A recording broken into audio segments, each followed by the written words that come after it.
Hi, I'm back. You're back. We love that. And if you didn't see the title of the video, we're going to be talking about microneedling slash derma-rolling. Basically mean the same thing. So there's a lot to uncover whenever it comes to this topic. So this might end up being like a 2-part or 3-part, just depending.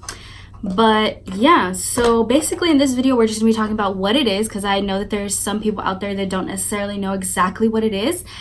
And we're also going to be talking about warnings and precautions before attempting, or if you already do it, just, things to look out for.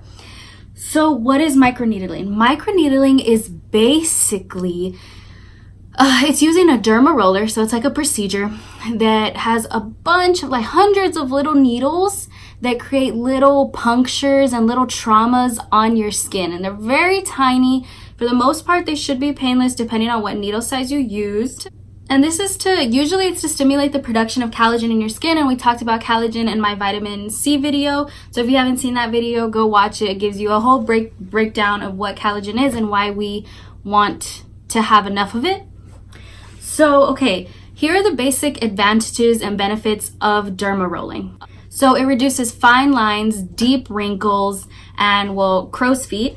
And it's good for acne scar removal, stretch mark removal, the reduction of hyperpigmentation. And hyperpigmentation is basically just dark spots. It allows for there to be like a smoother skin tone.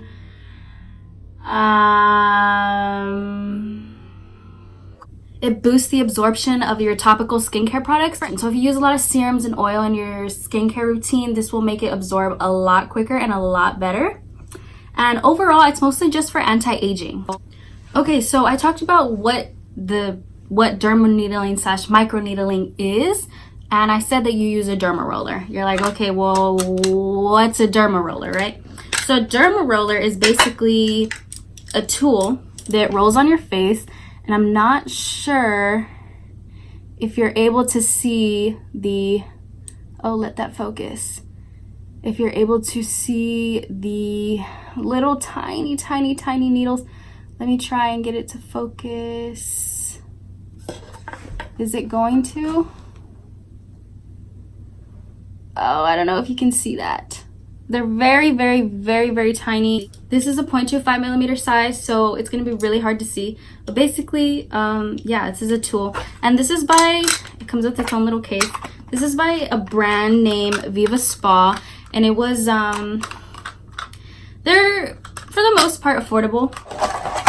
But you also have to keep in mind that there are various sizes. So a breakdown for these sizes is definitely going to be in the part 2 video. So if you want to know, okay, well, which one's right for me? Which one do I want to get first? All that information on the different sizes and what they're used for and all that.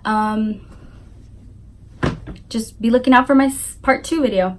Okay, so now that you know basically what derma rolling is, I'm going to be talking to you about the warnings and precautions you should be taking. So there's 2 categories. So there's do not use if you have, and then it's going to be a bunch of different conditions. And there's going to be do not use if you're taking, and this is like medications. So the do not use if you have, I'm going to give you the list. It's a rundown. Okay, I need to look at my notes for this. So if I'm looking this way, it's because it's a long list that I had to write down. So do not use if you have any current acne breakouts, active acne, a keloid condition, raised scars. So it's good for scars, like we said before, but don't be doing it over raised scars. So I don't know if you can see that one, but how that scar is raised, I promise you it's not a wart. I don't really know if you can see it, but yeah, it's a scar that's just been raised. So I wouldn't derma needle over that. Let's see. If you have nodular or pustular rosacea, I'm not really sure how to say it, but definitely put it in here somewhere because, yeah. And also if you have eczema, herpes, hives, inflammation in your skin, if you have any fungal infection or wounds and or open wounds, if you have psoriasis, or if you have blood clotting problems, if you have cold sores, warts, or if you have a sunburn. So do not derma roll if you have any of those things. If you've never heard of some of those things, that probably means you don't have it. So don't worry about it. So now we're on the do not use if you take. So this is usually like medications. So do not use if you take drugs that cause photosensitivity, so sensitivity to light and or sun, if the medication slows down healing.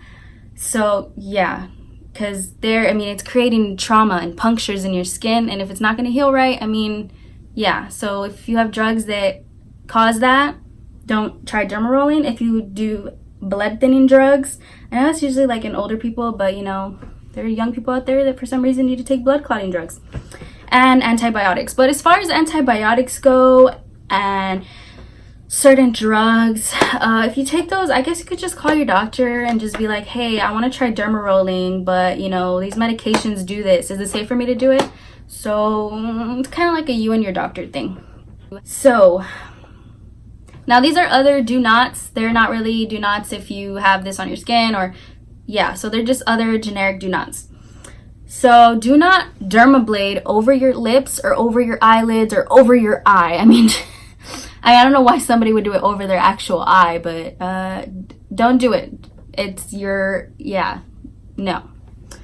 And also, if you're a beginner, like if you're just considering derma-rolling / microneedling, start with a 0.25 millimeter. And this is because you want to make sure that your skin isn't very sensitive. Because if your skin can't handle a 0.25 millimeter, then your skin's not going to be able to handle the other ones. But do keep in mind, if you start off with a 0.25 millimeter, its only benefit, or its specific benefit, is for topical absorption. So like your skincare products and stuff like that we talked about earlier. It's not really going to do a lot of the anti-aging effects. So just be aware of that. But if I were you, I'd definitely start with a 0.25 millimeter first to be safe, because we never really know how sensitive our skin is until we try it. And last, but certainly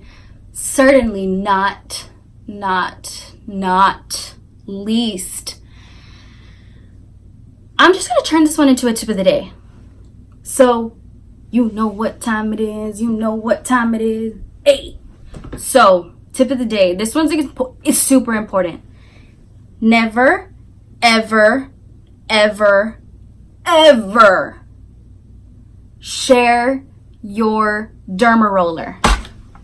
Guys, don't do it. I'm going to break this down as simple as I can. Don't be sharing your derma roller with people. Just don't. So you are supposed to clean and sanitize before and after each use, but that doesn't mean because it's sanitized somebody else can go use it. Because as sanitized as you make it, it still has your stuff on it. And if somebody else tries to use it, they're getting their stuff on it, they could get pimples and acne and infections, and because it's getting to your blood. What if that person has like AIDS or like HIV or something, right? And you don't know that. You don't even know. I don't know. This is a way out there example, but if this, obviously probably not for this one because this doesn't really cause you to bleed, but if you start using the bigger needles, it's obviously going to cause you to bleed. And when it causes you to bleed, there's going to be certain blood stuff on there, and they're going to go in there with it, and it's going to get into their blood, and then one or the other, y'all are both going to end up with HIV AIDS. So don't share your derma rollers.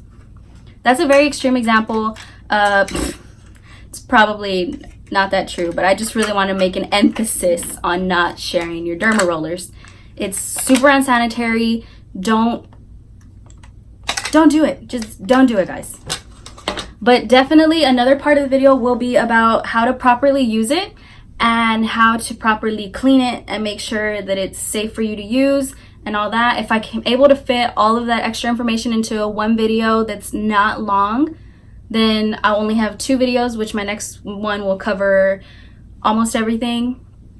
But yeah, if I can't, then the last video will just be about how to clean it, and it'll probably be just like a 2 to 5 minute video. So yeah, it could be a part 2 or there could be a part 3, but I'm going for only 2. That's what I'm going for. Hope you enjoyed the video today, guys. There's nothing else that can really be said, so I hope you found it informative. Yeah, and see you next time.